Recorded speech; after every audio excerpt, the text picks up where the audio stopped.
Olá, olá, meu povo! Que momento inusitado! Eu falo que o bate-papo de comadre com compadre é uma das coisas que eu mais gosto. Porque os compadres também sabem de coisas. E hoje eu estou aqui com um compadre que vocês vão ficar admirados de ver a história deste homem, a luta deste homem.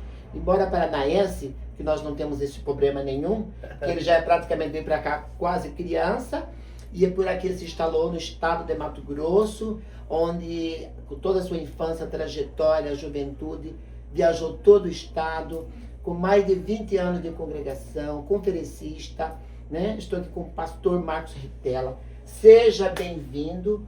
E de antemão já quero falar não só da religiosidade dessa pessoa, dessa figura ilustre que está aqui hoje no programa Comadre do Brasil, porque aqui nós contamos histórias, aqui nós mostramos as pessoas como ela é, sem filtro, né? Que tem pensamentos que vão ao encontro da necessidade da humanidade do povo. Então, doutor pastor Marcos Ritella, hoje ele está como pré-candidato pelo Podemos a deputado federal. E aí, eu já quero que você faça o cumprimento, minhas comadres, meus compadres, porque a primeira coisa que eu falo é o cumprimento, minhas comadres estão em casa, já está todo mundo lá com o seu bolizinho de café, com o seu guaranazinho ralado, com o seu bolo de queijo. E é um prazer recebê-lo aqui, de antemão, unindo essas forças que eu falo que a vida é isso, né? É isso aí, comadre. Eu agradeço aí a recepção, o carinho, a abertura para a gente estar podendo falar um pouco sobre o nosso projeto.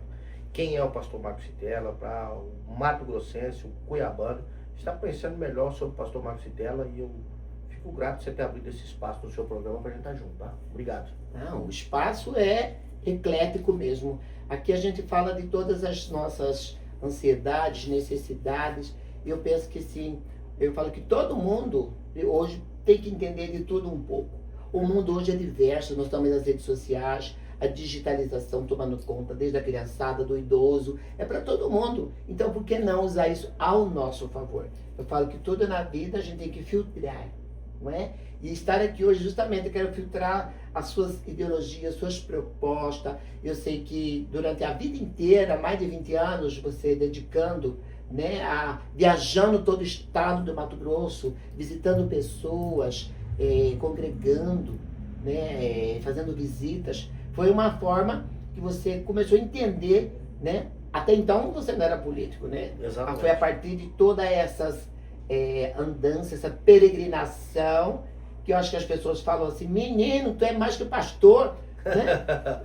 É verdade. O que acontece? A gente veio para o Mato Grosso, eu tinha 1 ano de idade. Então aqui no Mato Grosso fui acolhido, construí minha história, construí minha família, muitos amigos. Eu sou um homem de muitos amigos. E sempre, né, trabalhando em favor do povo, no social, atendendo. Eu costumo dizer, comadre, pastor Marcos Ritella sabe o que é favela, sabe o que é ver uma mãe chorando porque o filho foi preso, porque o filho está nas drogas. E às vezes o filho está nas drogas, não é que eu estou apoiando, mas o filho está nas drogas porque não teve oportunidade, não teve uma instrução, o governo não assistiu ele, ficou desassistido. Então a gente sabe o que é isso. E aí ingressa na política e é aquela situação, né? Mas você é pastor, né? Que você acabou de falar. Você é pastor, o que pastor quer mexer com política? O que tem política com religião? Eu descobri que na política eu posso fazer muito mais. Eu posso assistir muito mais as pessoas que estão necessitadas, que precisam. É um avanço muito grande. Então a gente está aí com esse propósito, com esse objetivo. Pastor Marcos Ritella, quem conhece a história sabe, é cuidar de pessoas, cuidar de vidas, cuidar de quem realmente precisa. E cuidar de pessoas, você já tocou no primeiro tema, que eu acho muito, muito importante, que eu vejo hoje, a maior necessidade hoje. A gente sabe qual que é a doença do século. As pessoas estão adoecendo mentalmente, né? E a doença mental, ela traz para o nosso corpo, traz para o nosso ambiente, nas relações humanas, porque gera ansiedade, gera depressão, gera medo, insegurança. E aí você colocou uma questão muito importante, que hoje a responsabilidade social é de quem? É dos empresários, é só do cidadão? Não, principalmente das políticas públicas, que tem que ter esse olhar de acolher. E aí nós vemos que hoje, assim, os hospitais lotados, as UPAs precisando de medicamentos, filas enormes para fazer uma cirurgia. Quantas pessoas nem conseguem entrar nessa fila de espera? Na sua visão, e você estando no Senado Federal, na Câmara Federal, o que o senhor pretende trazer para melhorar viabilizar cada vez mais. Essa é uma grande preocupação da gente, justamente isso aí. O governo ele terceiriza tudo. Ele terceiriza a culpa, põe a culpa lá no colégio, põe a culpa no professor, ele põe a culpa na família, e ele não assume a culpa e a responsabilidade de governo de trazer qualidade de vida para o povo, de trazer bem-estar para a população. E uma das áreas mais críticas, que foi uma das questões que me fez entrar na política, é a saúde. O meu sogro precisava de uma cirurgia de câncer de próstata, ficou 2 anos na fila esperando, 2 anos. Ele morreu e depois de anos ligaram e falaram, ó, saiu a cirurgia. Aí eu fui até Meio Grosso, a pessoa não tem culpa, o atendente, mas eu fui até Meio Grosso e falei, ó, vai lá no hospital, lá no cemitério, Parque do Cipê, que ele está lá, sepultado. Então eu acho uma falta de humanidade, de dignidade muito grande. Todos nós um dia vamos descer a sepultura, vamos morrer, mas eu acho que nós merecemos respeito, dignidade, morrer assistido. Infelizmente, os nossos governantes do estado do Mato Grosso, o que acontece? Tem um problema de saúde, aonde ele vai? Um aviãozinho particular lá no Sírio-Libanês, São Paulo, lá no Albert Einstein, os melhores hospitais, e o nosso povo está morrendo. Essa semana eu passei por uma situação que é uma revolta. Alguém lá, Ponce Lacerda, precisava ser transferido para Cuiabá, e nem UTI é. Ficou 1 semana com liminar, a liminar foi favorável, mesmo com liminar foi uma luta para transferir essa pessoa. Agora eu estou aqui com uma pessoa lá de Rondonópolis, diz, ó, o meu sobrinho sofreu um acidente, é um garoto, é um jovem, precisa trabalhar, tem que colocar uma prótese na cabeça, está com 4 meses em casa e não sai a cirurgia. Então é essa situação atual que dá uma revolta na gente, às vezes dá uma indignação. E vamos lutar por isso, nós temos que lutar, temos que criar mecanismos, meios para que isso aconteça. Aí você entra com a liminar, aí o juiz lá multa, né? Vai multar o hospital, vai multar o governo, vai multar o estado se não cumprir a liminar. Só que essa multa que é paga vai para o próprio caixa do governo. Então nós temos que criar leis que alguém precisa de uma cirurgia, se dentro de 7 dias ele não for atendido com aquela cirurgia, Entra com a liminar. O governo é obrigado a pagar um hospital particular, uma lei federal. Concordo. Se o governo não pagar essa cirurgia dele, essa multa diária vai para ele e para a família. Então a gente tem que lutar para mudar as leis. E essas leis ser cumpridas. Até quando nós vamos ficar à mercê? Eu costumo falar assim que, olha, acho que eu já até perdi a conta. Se a gente for lá na Assembleia Legislativa, a gente sabe a quantidade de leis que já foram criadas. Às vezes nem precisa criar mais leis para determinadas endurecer situações. as penas, né? É fazer valer. Fazer valer. Temos que ir lá, reler isso, colocar em evidência, ir atrás dos responsáveis por conta disso. E aí, como você falou, saúde é para todos, né? A gente não pode beneficiar alguns, ou, vou cuidar da minha, eu tenho prioridade, eu sou amigo, não sei de quem, não sei das quantas, né? Quem tem essa sorte, beleza. Mas quando a gente fala de saúde global, é justamente atender as necessidades. E eu vejo hoje, pastor, que o mundo, né, em especial Mato Grosso, Brasil, uma estatística real, né, baseada na Organização Mundial da Saúde, inclusive, que a população está envelhecendo. E isso me preocupa, porque envelhecer não é problema, né? É o ciclo, né? Nós temos 4 ciclos, né? Nascimento, envelhecimento, a doença e a morte. Esses 4 caminhos, ninguém está... todos vão passar por Todos vão passar. Mas aí eu me preocupo com o idoso, porque se já não teve, de repente, uma carreira, as oportunidades... Tem gente que eu conheço pessoas que não conseguem nem o benefício do LOAS, porque não teve nenhuma contribuição, e na hora que a pessoa precisa disso, que é no momento que ela está passando fome, no momento que ela está doente, é no momento que ela precisa apoiar a família, que muitas vezes é o pai da família, é a mãe, né, é a avó, ela é confiscada. Aí nesta hora que vai ver a vida da pessoa trazer coisas que não foi proporcionado durante, né? Sim. E como que, né, o senhor vê hoje essas necessidades para o idoso, além dos espaços que precisa criar mais para esses idosos? Eu vejo que eu sou uma das musas da terceira idade e eu levo os idosos, eu como cidadã, como artista, eu proporciono. Eu vou nos bailes, eu levo eles excursões, né? Estou indo agora em agosto, no dia 22, vou levar um grupo de mulheres, nós vamos para Caldas Novas, porque eu sei a importância disso para a vida. Exatamente. dessas mulheres. Aí você vai para os Estados Unidos, um exemplo. Eu vou muito aos Estados Unidos, eu fui mais de 30 vezes lá.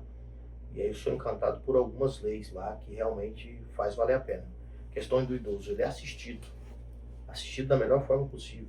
A acessibilidade para o idoso, para o deficiente, é obrigatório. Eles são assistidos na saúde. Lá, o médico, a enfermeira vai na casa. Toda semana, 3 vezes por semana. Um dia vai só levar fruta, outro dia vai só levar verduras, outro dia o básico, o danoninho. Então, 3 vezes por semana, esse idoso, que ele não tem condições, ele é assistido. É impressionante. A questão da saúde, por exemplo. Aí fala, o SUS é o melhor plano, é o único país do mundo que tem o SUS, Sistema Único de Saúde, gratuito. Antes não tivesse. Era muito melhor. Por quê? Um exemplo, lá nos Estados Unidos, eu passei por um processo lá de uma pedra no rim, desceu, uma complicação, fui no hospital. Cheguei no hospital, eles não perguntam quem é o senhor, quem vai pagar, não. Já foi. Vem cá. Fui atendendo. Terminou o atendimento, terminou. Vem cá, você vai pagar que jeito isso aqui? Não tem dinheiro. Então, vai ficar a conta para você pagar aí. Mas eu fui atendido e assistido da melhor forma. Eu fiquei até assim, que a gente é acostumado aqui, chegando nesses hospitais aí do SUS, desse médico aí, os caras brutos, o que você tem? E toma de pirona e Buscopan. Aí tem até a filmagem lá da médica perguntando, o senhor tem alguma dúvida? O senhor está sentindo alguma coisa? O que o senhor quer? O que o senhor precisa? Assim, com o maior carinho e maior atenção. Um imigrante, um cara de um país de terceiro mundo, não é um cidadão americano, atendido com respeito, com uma classe que eu me senti, só o atendimento acho que foi quase configurado. Sim. Pelo amor, pelo carinho, pela dedicação. Mas é justamente Aí eu saí, esse aspecto. deu uma cólica de rim, novamente voltei. Quando eu voltei, a mesma médica que estava no outro dia, quando ela me viu, ela fez, oh my God, meu Deus. Aí sabe o que ela falava pra mim? Sorry, me perdoa, me desculpa. Eu deixei um pé dentro para trás. Me desculpa. Quer dizer, ela não tinha culpa nenhuma.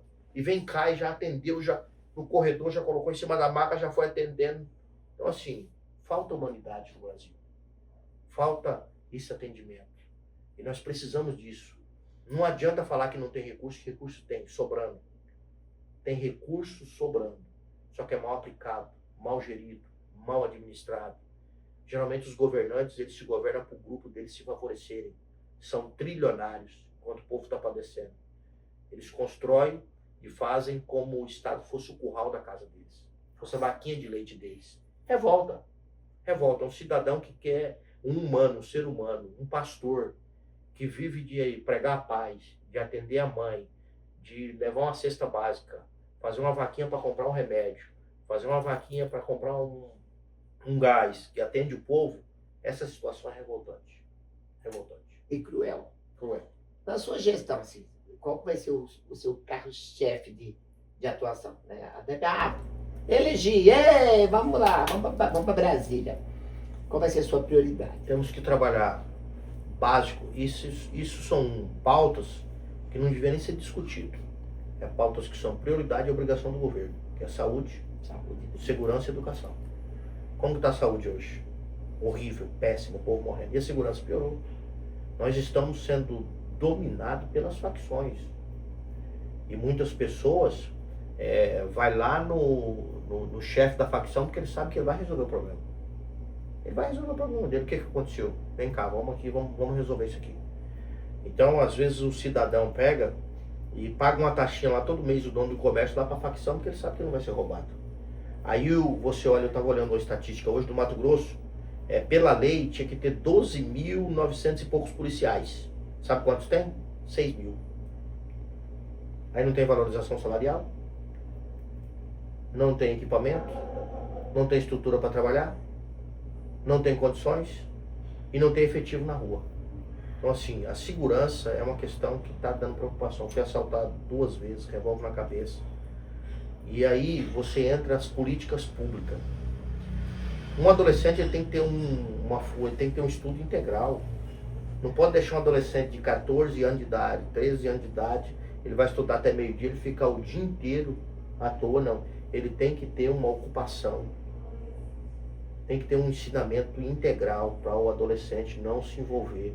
Eu sempre acreditei nessa integralidade, porque dar a ocupação é direcionar, é treinar. Tem não. né? Capacitar. Porque até mesmo que a criança, o adolescente, quando ele não tem os seus afazeres, ele fica praticamente solto. Né? Quem trabalha o dia inteiro, nós que já somos adultos, nós temos já uma agenda, né? Um trabalho que a gente chega em casa, quer mais agradecer e preparar para o outro dia. E é tanto que ele fala, né? Mente vazia, oficina do Isso aí. né? Nem faz as falar isso tem nome. E aí você colocando da questão da segurança, né? E agora eu, como comadre do Sebastiana, hoje liderando, né? A cultura, junto com todos os nossos artistas regionais. Quero que o senhor tenha um olhar humanizado também para os nossos artistas locais, porque para mim a arte, a cultura, a educação, ela tem que andar juntas. Elas estão atreladas, porque hoje o lazer, eu estou falando dos idosos, precisa do lazer. As escolas têm que ter seu espaço para desenvolver a cultura corporal, né? E assim toda a sociedade, as pausas, o ócio criativo para desenvolver o esporte, o lazer. Eu acho que tudo isso é um trabalho que tem que também dar uma olhada. E entre todos esses que eu estou pedindo encarecidamente, esse olhar, caso esteja lá, que estou torcendo, e as nossas mulheres. Hoje eu estou à frente do Papo de Homem para Homem, junto com a Polícia Civil. É um projeto da Polícia Civil em parceria com a Cadepol, Dr. Mário Demerval, Dr. Marcos Velosco, Nilton. Hoje eles têm no estado de Mato Grosso há quase 2 anos a palestra Papo de Homem para Homem. E todo mês eu estou indo lá. Papo de Homem para Homem é comadre. E aí eu falo, não é nem Papo de Homem para Homem, é comadre para homem ou comadre para cidadão. E a minha fala é justamente isso, que qual que é a arma mais poderosa? É o diálogo. E aí eu peço, assim, já, assim como tem hoje as mulheres, elas são unidas, né? Nós temos elas no poder, conexão delas, são vários grupos de liderança que as mulheres estão, se sabe, empreendendo cada vez mais, seja na fé, seja no mundo profissional, em todos os sentidos. E que os homens também tenham essa iniciativa, homens de poder, eles por eles, no sentido de humanizar mais, porque o que é nós, quando eu falo nós, não é só as mulheres, é a sociedade. Eu sou como homem, como pai, sabe a importância do papel do homem como o pilar da casa, como o protetor, né, como a referência para os filhos. Então, olhe para que a gente consiga juntos cessar, né, e dar uma parada, porque o ano passado foram 54 feminicídios. Então, a cada 5 minutos, uma mulher é violentada, ela é agredida. É lamentável. Aí o que acontece? Mato Grosso hoje, pelo 2º ano consecutivo, é o líder no ranking de feminicídio. Pedra 90 é o primeiro, né? Do Mato Grosso. Então, o que acontece? São situações que não podem acontecer. Aí vem a questão lá da Câmara Federal. E a maioria desses que praticam feminicídio, já praticou agressão. Já matou alguém. Então, nessa questão, eu, particularmente, vou lutar prisão perpétua. Matou uma mulher, não sai da cadeia mais nunca. Acabou, vai ficar trancado lá. Uma vida. Não sai. Mata hoje, amanhã tá na rua. Assalta hoje, amanhã tá na rua. Então, assim, prisão perpétua para esse cidadão. Um estuprador, criança sendo violentada de 2, 3, 4, 5 anos de idade, não pode sair da cadeia. E outra coisa, tem que criar uma cadeia, tem que criar um presídio, que nem o presídio lá de El Salvador. Segurança máxima, não tem banho de sol, não tem visita íntima, não tem visita nada. Vai apodrecer lá na cadeia. Se isso acontecer, a pessoa vai pensar 1, 2, 3, 4, 5, 10 vezes para cometer. Para que não chegue aos extremos, vamos trabalhar com a prevenção, uma reeducação, com essa conscientização. Exatamente. Meu querido pastor, estamos chegando ao final da nossa entrevista. Muito obrigado pela sua presença, muito esclarecedora. Assim, desejo sucesso, que você, nessa trajetória que eu sei que você já é muito querido em vários municípios, você é um peregrino da paz, e que seja abençoada a sua carreira, muita boa sorte. Conta com o programa Combate Brasil, estarei sempre aqui, portas abertas. Deixe suas considerações, deixe suas redes sociais, para que as pessoas possam conhecer a sua proposta como pré-candidato. Fique à vontade. Agradeço aqui essa abertura do programa Comadre do Brasil. Agradeço a todos que vão assistir esse vídeo. Que Deus abençoe vocês poderosamente. Sou o pastor Marcos Ritella, pré-candidato a deputado federal. Conhecer mais sobre os nossos projetos, nosso plano. Lá no nosso Instagram, Pastor Marcos Ritella, é o nosso Instagram, você vai acompanhar. E eu quero agora aproveitar esse espaço, essa oportunidade, para fazer uma oração encerrando, sempre nas nossas entrevistas, onde a gente passa, nas nossas reuniões. Nós pedimos a Deus a bênção sobre as famílias, que o Senhor Deus entra nas causas, socorre os aflitos, os oprimidos, os enfermos que estão em busca de um milagre, porque a saúde pública não está dando condição para ele tem que recorrer pela fé. E que Deus dá paz para quem está triste, dá força para quem está fraco, socorre a mãe que perdeu o marido, socorre a mãe que perdeu o filho, aquela mãe que está precisando que o filho seja liberto das drogas, da bebida, está passando por uma aflição, um momento difícil. Então nós viemos aqui para pregar a paz, para anunciar a paz e a esperança. Só tem um que é a esperança, Jesus é o nome dele. Então, se você permitir, eu quero fazer uma oração aqui, pedindo a bênção de Deus sobre todos. Fique à vontade. Que assiste o seu programa. Pai, em nome de Jesus, o teu Filho, oramos neste momento, estamos aqui neste programa Comadre do Brasil. Abriu as portas para a gente estar dialogando, conversando, falando sobre política, sobre fé. Neste momento, na qualidade de teu Filho e ministro da tua palavra, eu quero que o Senhor abençoe cada lar que está assistindo essa programação e ouvindo essa voz. Que o teu Espírito Santo venha dar força para quem está fraco, alegria para quem está triste. Que o Senhor venha dar coragem para quem está desencorajado. Que o Senhor venha dar força, libertar do espírito do homicídio, o suicídio que tem assolado, a depressão, a tristeza, a angústia, o medo. Que o Senhor venha trazer paz para esse lar e esperança. Venha abrir porta para aquele que está precisando de uma porta aberta, passando por necessidade. Venha fazer o milagre na vida daqueles que estão precisando de uma cura divina, de uma cura emocional, de uma cura espiritual. Que o teu Espírito Santo entre em cada casa e opera milagre e maravilha. Nós te pedimos no nome de Jesus. Amém. Deus abençoe, um beijo no coração de vocês, foi um prazer. E um brinde à sua família, Obrigado. à sua saúde e sucesso. Pra E a você todos também. vocês que estão assistindo o programa, né? Que a paz e o amor estejam sempre presentes. Amém. Fica ligadinho, nós vamos agora para um pequeno intervalo e eu vou conversar com uma mulher incrível. Vocês vão adorar a história dela.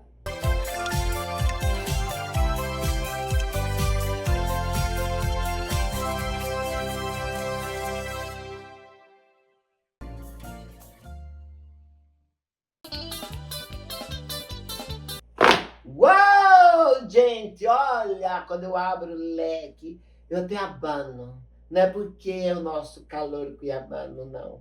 É porque é o calor humano. Estar ao lado de pessoas que representam, sabe, toda uma sociedade, representa a vida.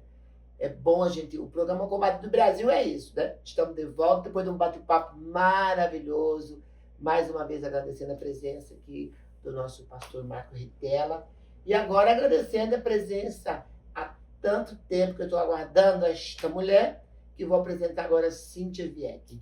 Gente, querida, primeiro, unidas e de mãos dadas, a gente vai estar sempre caminhando na mesma direção e chamando você, mulher, né, que quer conhecer e fazer parte dessa história, assista, divulgue, propague, porque o que vocês vão ouvir agora, o bate-papo que nós vamos fazer agora, vai impactar a sua vida. E é esse o objetivo. É isso que nós precisamos. Não é ouvir histórias, só contar histórias. Mas através dessas histórias, a gente rodar a baiana, levantar a poeira, como você fala, e dar a volta por cima. Primeiramente, Cíntia, é um prazer. Eu tenho certeza que a sua fala, a sua história, o seu amor, essa paixão, olhando para você, a gente já vê que é uma pessoa iluminada. Né? Vamos receber os nossos telespectadores que amam este programa, porque sabe que eu trago pessoas aqui que tem a ver comigo e com eles também. Sim, é uma alegria e satisfação estar aqui com você. Deus nos conectou de uma forma muito especial. Verdade. E com certeza o propósito que Ele tem para nós É é grande. grandioso. E nós não vamos parar. Costumo falar assim, que uma gotinha, ela é apenas uma gotinha. Mas uma gotinha no mar, ela se torna um oceano. E quando a gente junta essa grandeza de alma, é justamente a gente combater tantas atrocidades da vida e ajudar a abrir o leque, abrir os braços, é acolher as pessoas que precisam. Exatamente. E aí eu acredito que você que está assistindo o programa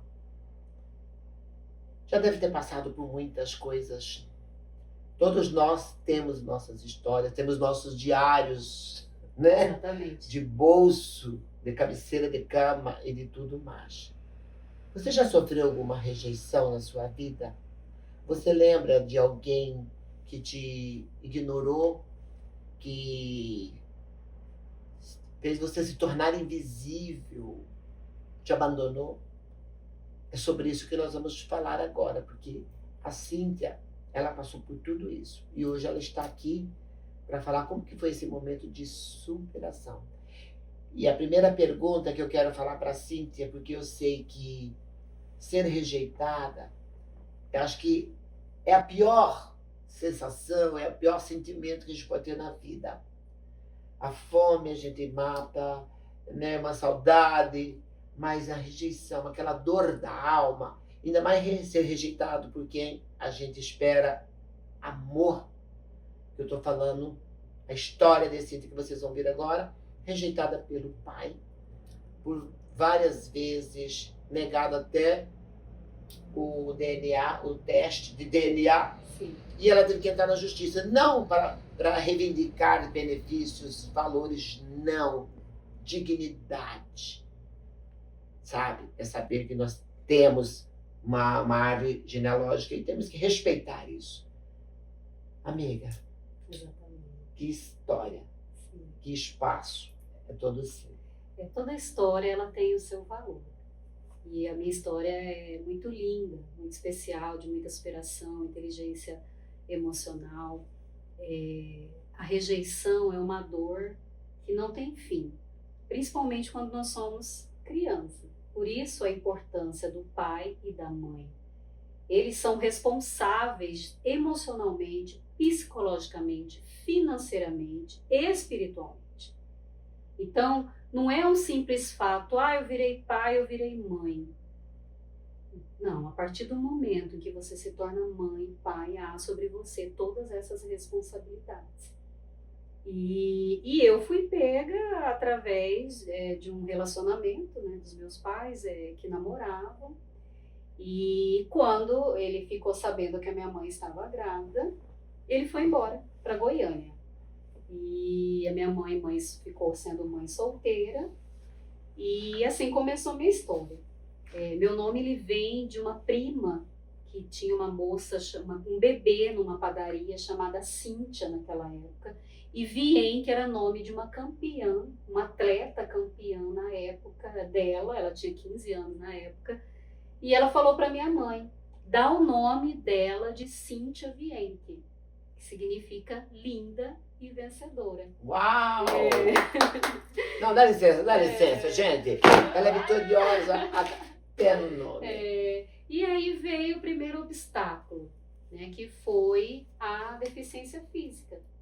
Porque com 8 meses eu fui acometida pela paralisia infantil por não ter tomado a vacina. Então, e aí começou a história da Cíntia, que era linda e vencedora, mas teria que mancar. Teria uma necessidade especial. Né? Mais um motivo para que os pais acolhessem ela com proteção, com segurança, mas não foi isso que aconteceu. Eu fui criada por uma tia-avó que aos 60 anos me pegou para criar. Ela criava os sobrinhos, porque ela não teve filhos, criou a minha mãe. A minha mãe, quando eu completei 7 anos, ela casou-se com o atual esposo dela e me deixou com a minha tia-avó.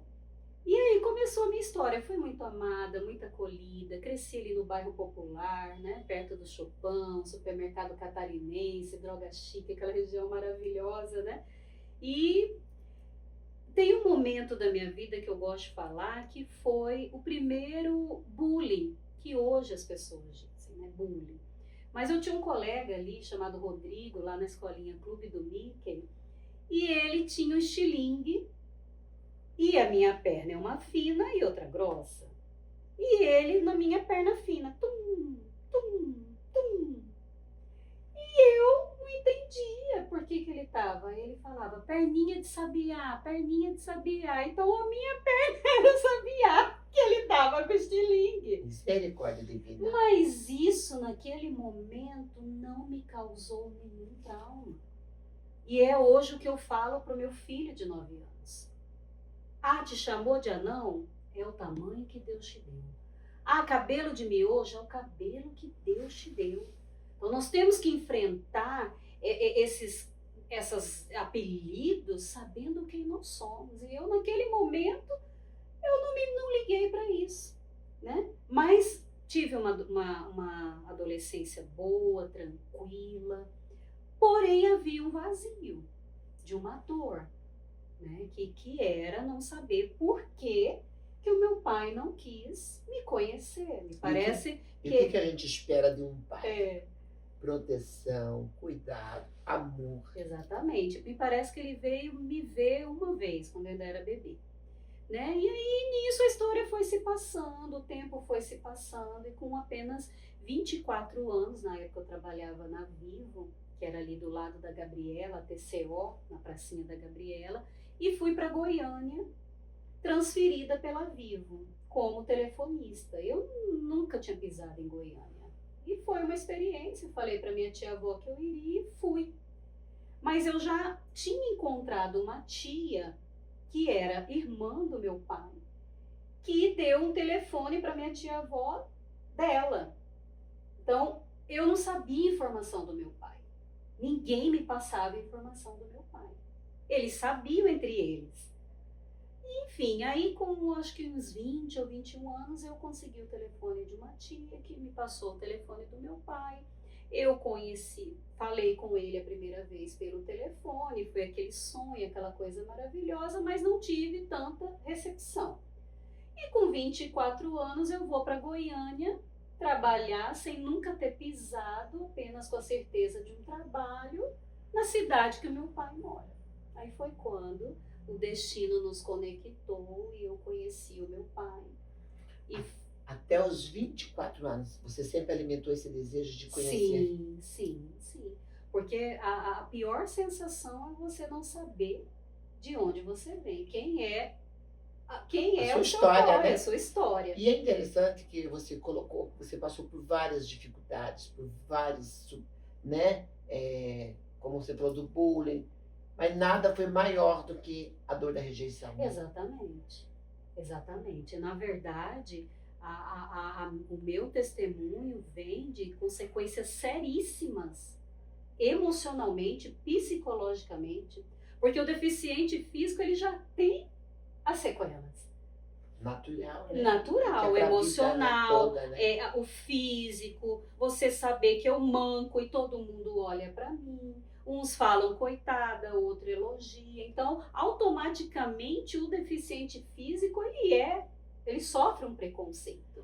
E qual foi o momento que você olhou no espelho da alma, e falou, chega, não sou coitadinha, eu vou sair para a vida, eu vou ser vitoriosa, eu vou mostrar que eu tenho o poder de ser a mulher que eu quero ser, eu sou vencedora e eu vou em busca dos meus ideais. Isso demorou.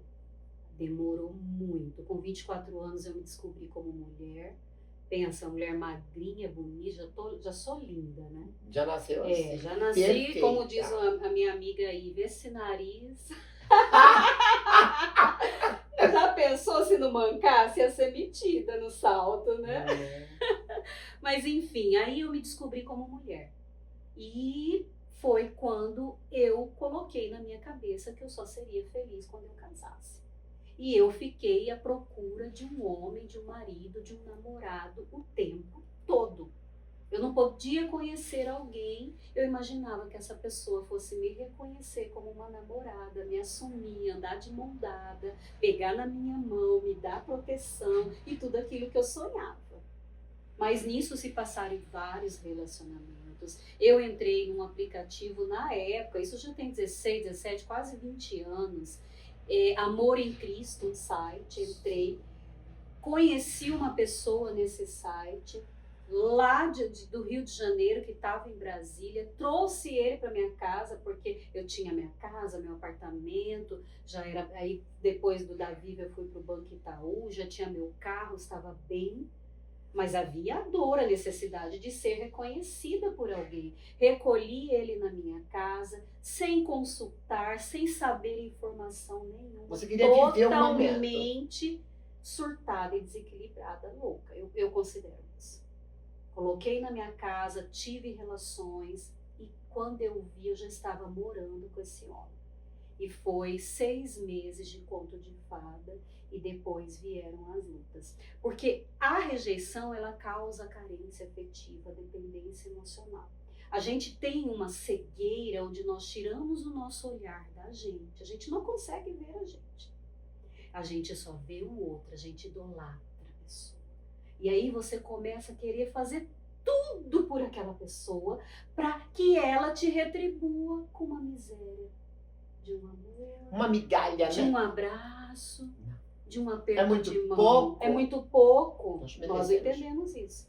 Então, nesse relacionamento, teve abuso emocional, abuso financeiro, abuso psicológico. Que hoje nós colocamos como violência. Exatamente. Né? Patrimonial, É, psicológica, exatamente. sexual, E física. nós permitimos isso tudo. Nós abrimos conta, nós fazemos empréstimo, nós entregamos o carro, né? E foram 5 anos de muita turbulência, onde, graças a Deus, eu não fui acometida por agressão física, mas foram as sequelas, né? Inúmeras, teve traição e tal, até um dia que eu falei, não, vou pôr um ponto final, porque eu sabia que tinha alguma coisa errada comigo. Eu sabia, mas eu não sabia o caminho para ser curada.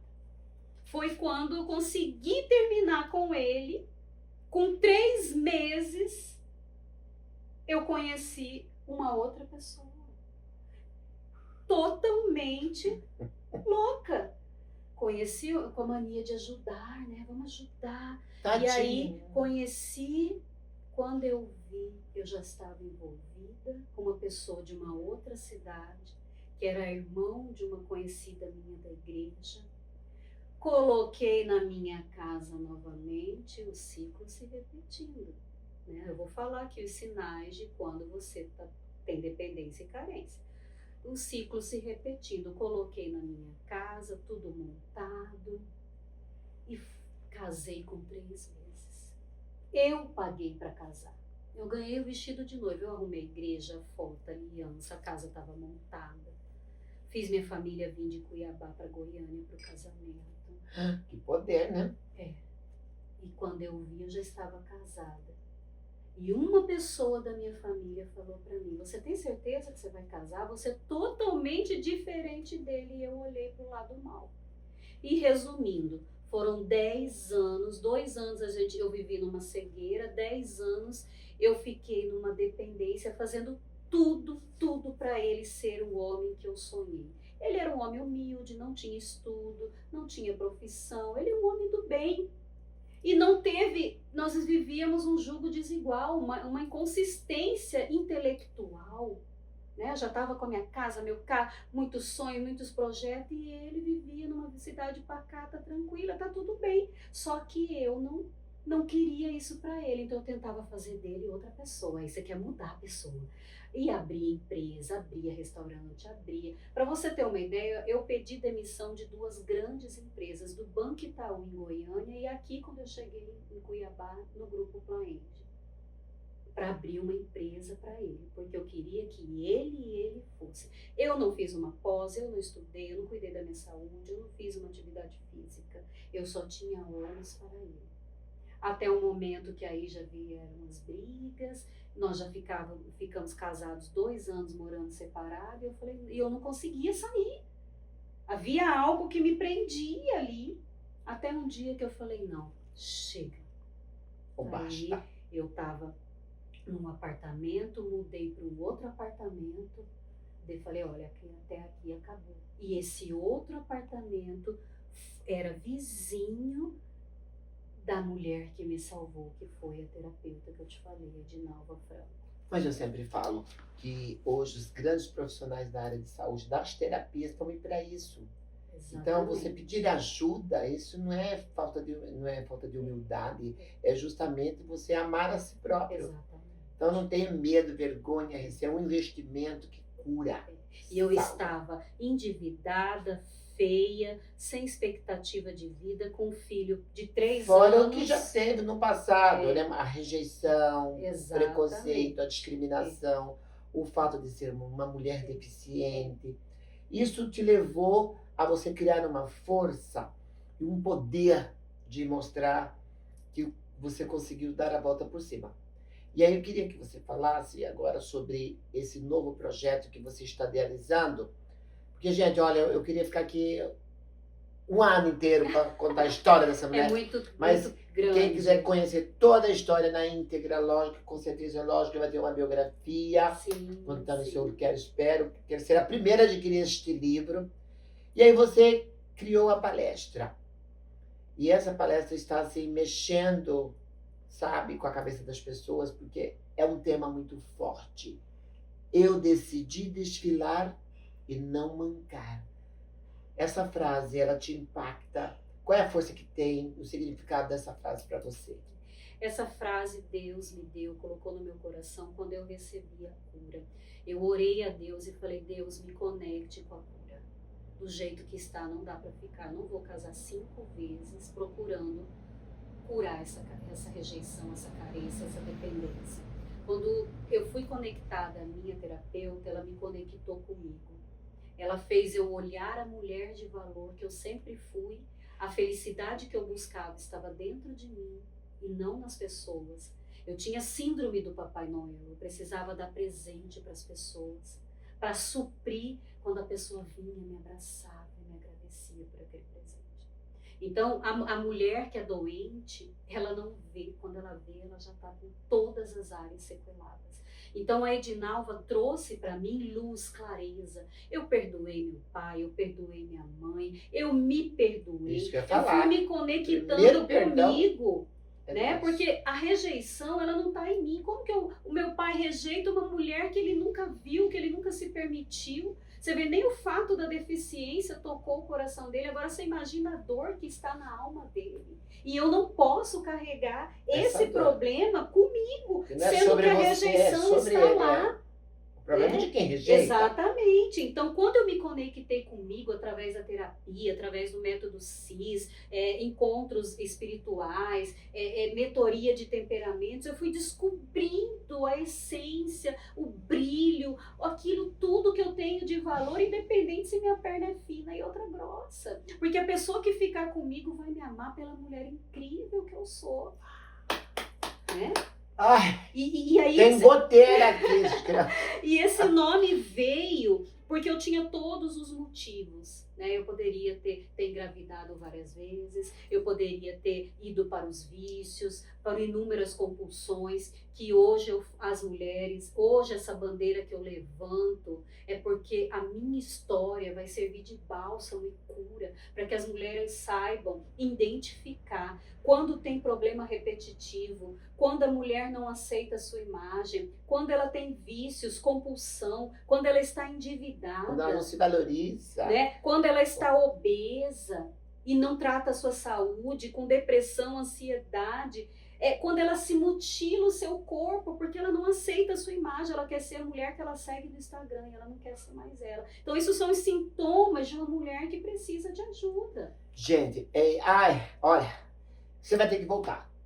Porque, olha, é muito assunto que nós temos. Exatamente. Gente, para quem quiser conhecer mais a história da Cíntia Vienck, redes sociais.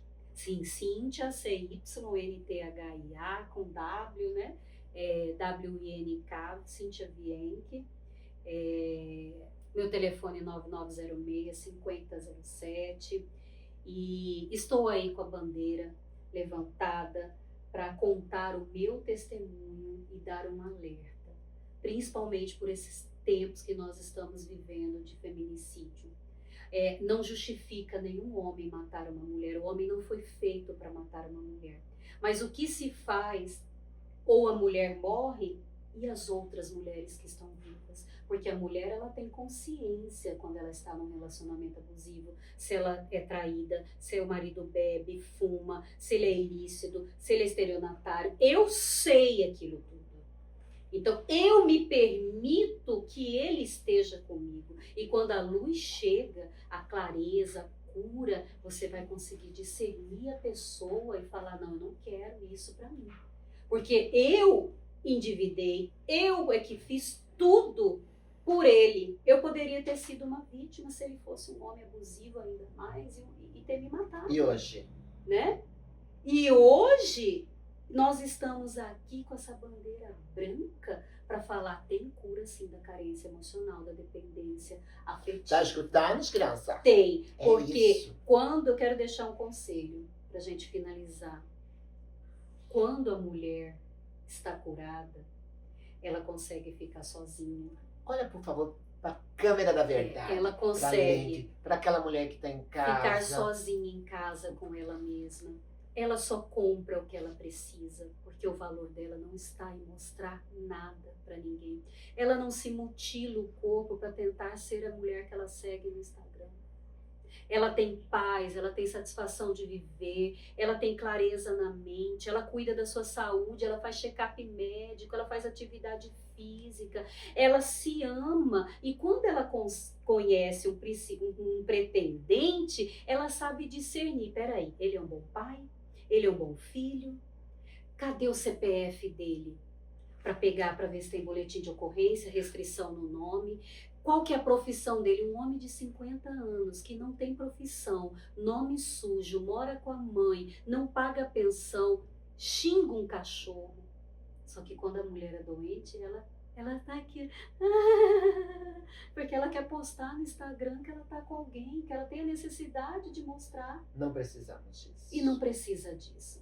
Então, é possível você sair desse caos. Você não nasceu para ser uma mulher endividada, não, a vida toda com nome sujo. Aí usa do filho, da sogra, do pai, porque ela precisa mostrar a bolsa, ela precisa mostrar sapato. Você chega na casa da mulher doente hoje, um dos sinais, é muito tema. A casa é suja, comadre. Fogão tá sujo, banheiro tá sujo, guarda-roupa. Esses são os sinais. Uma mulher sarada, ela é organizada, ela é limpa, ela é feliz, ela tem paz com todos. Ela não tem inveja, ela não tem fogo. Eu vou falar de fogo dos outros, cada um tem sua cicatriz, cada um tem sua história. Então, quando eu digo que eu decidi desfilar e não mancar, que eu coloquei todo o lixo que a vida tentou jogar em mim e eu descobri a mulher que desfila, que brilha. Vou mancar? Vou. E tá tudo bem. Tá tudo bem. E eu recebi a minha vitória, que foi meu reconhecimento de paternidade, que saiu agora em junho. Né? Uou! Meu pai nunca Vitória ele dela. me negou como pai, como filha. Ele só não queria me registrar e não quer ter contato comigo. Então agora, E tá tudo certo. pela lei, eu sou filha, né? E as minhas orações é que ele possa ser curado também e que ele possa escrever uma nova história sobre a vida dele, para ele ter paz com ele mesmo. É o que eu Minha desejo. querida, unidas pela fé, pelo amor, e pela coragem e Amém. pela esperança. Que essa seja uma das histórias de muitas que vocês ouvirão dessas mulheres de fé empreendedoras. Porque agora eu vou levar esta mulher desfilando, Sim. sim, mancando, não. Por quê? Ela desfila pelo amor próprio. E nós vamos agora para a cozinha, que eu vou fazer uns bolinhos de fubá para nós tomar um café e prosear. Obrigada pela confiança, pelo amor, Eu que pelo agradeço. carinho. Amo a sua vida, estamos Amém. juntas. Depois Juntas. vamos marcar próximo para falar do projeto. Exatamente. Ela que tem um é projeto sonho, belíssimo de recuperação é, para as mulheradas aí. que está no meu coração e vai dar tudo certo. Isso aí. Fica ligadinho, ó. Já voltamos.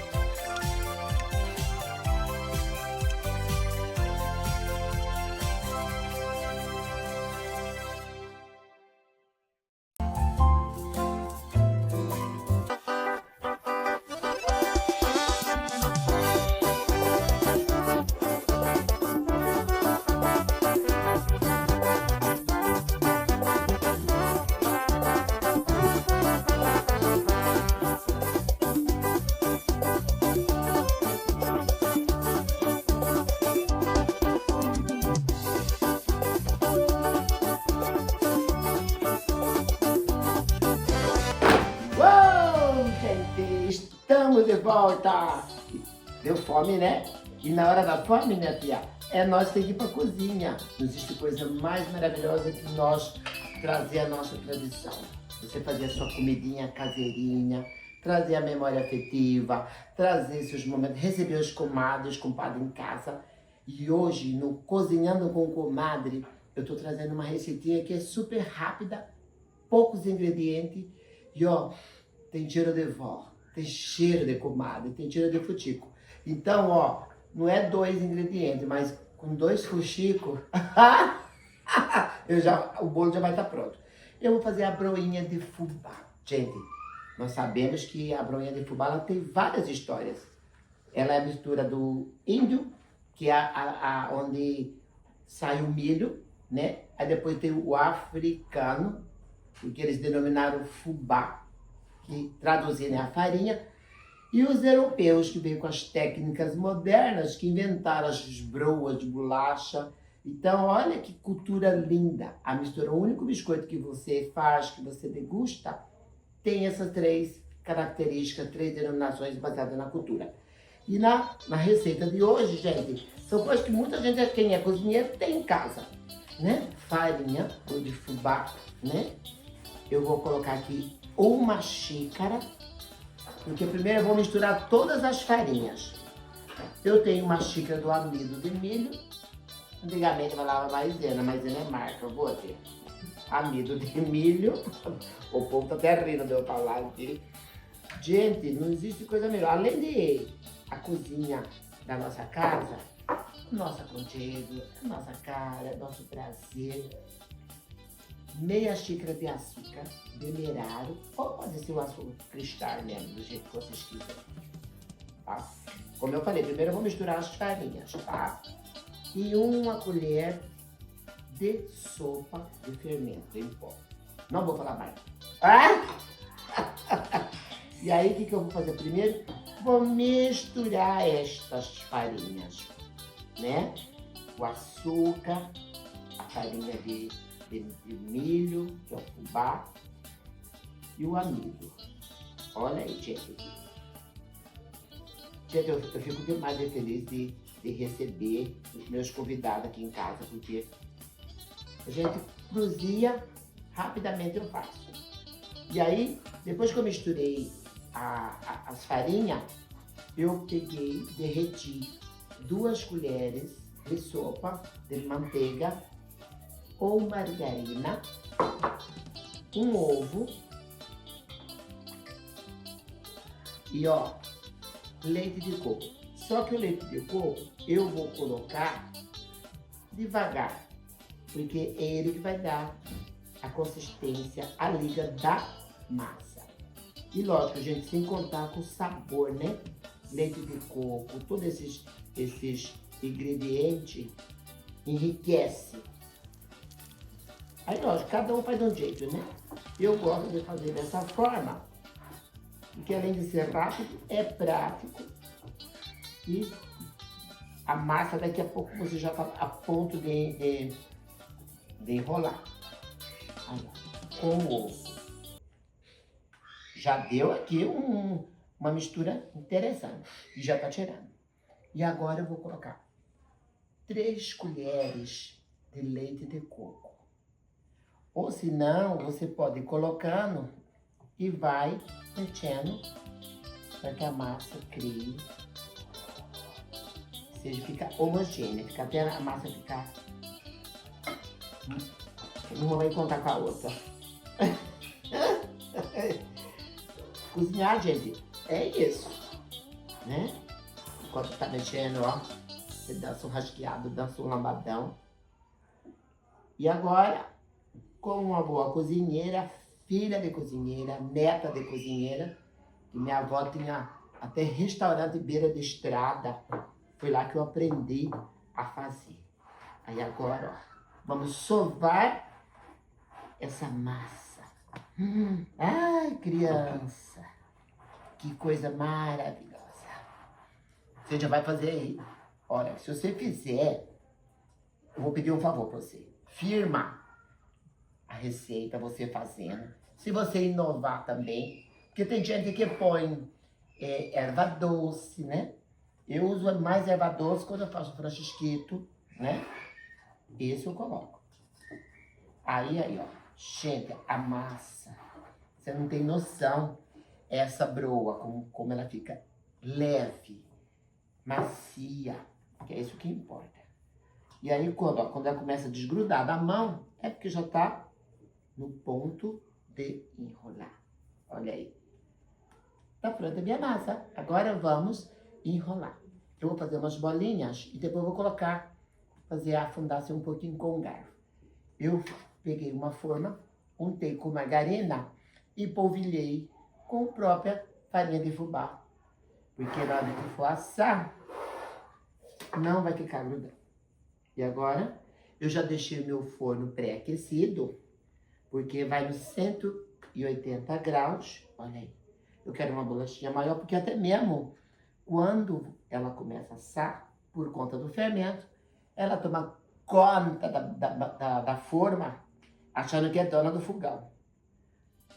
E é uma camadinha, um pedacinho gostoso, para tomar com chá, tomar com café, com um suco, para levar pro serviço, para agradar o namorado, pegar pelo estômago dele, né?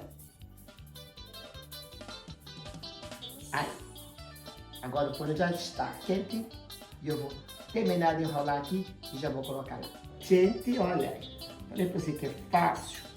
Aí cada um faz do jeito, tem gente que faz quadradinho, faz redondinho. Eu gosto de fazer igual uma boladinha redondinha, que cabe no tamanhinho, no formato da boquinha. Estamos de volta e ó, olha só como que ficou a minha bolachinha neste café maravilhoso, que pode tomar com chá, com quem você quiser. Eu, como entrevistei hoje a minha querida Cíntia Bianchi, ela vai degustar, porque a gente cozinha sempre para alguém. Sim. A gente falar de nós mesmos é suspeita, não é, Cíntia? Verdade. Então eu quero que você degusta. Uau, que privilégio! Tá. Seja bem-vindo na cozinha de Uau, comadre. já aprendi a Vamos receita. tomar um café. Você vai fazer? Já vou fazer. É? Vou fazer Que maravilha. pro meu filho. Então vamos lá. Eu tô tão emocionada que eu nem vou comer, vou ficar olhando. Vamos ver? Que a gente... Tá com crunch. Gente, dá pra fazer pras crianças agora nas férias, como Dá. você falou, pro namorado, pra Pra mãe. mamãe. E pra vender também, olha só. Olha aí, já Pra faz, quem é põe no empreendedora, potinho, vai pra isso, feira. super Não prático. precisa nem na feira, é só arriscar para as comadres. Olha, ótimo, gente, parabéns. tô com um biscoitinho aqui. Já vou Gostei. entregar aí. Pode É? casar, tá? Pode casar? Pode casar. chamar todos os bichos do Pantanal? Pode? Sim, sim. Então vamos lá, chama os bichos do Pantanal!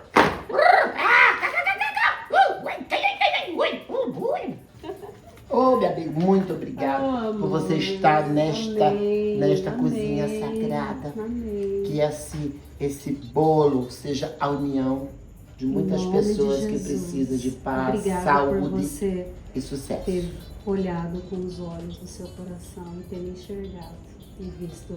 Não tem valor. como não enxergar um diamante desse. Gente, chegamos ao final do nosso programa Comadre do Brasil, feito com muito amor, com muita fé e muito esforço, para entregar para vocês o que nós temos de melhor, que é o Sim, nosso coração exatamente. e nossa oração. Um beijo e até o próximo programa. Até a Tchau. próxima.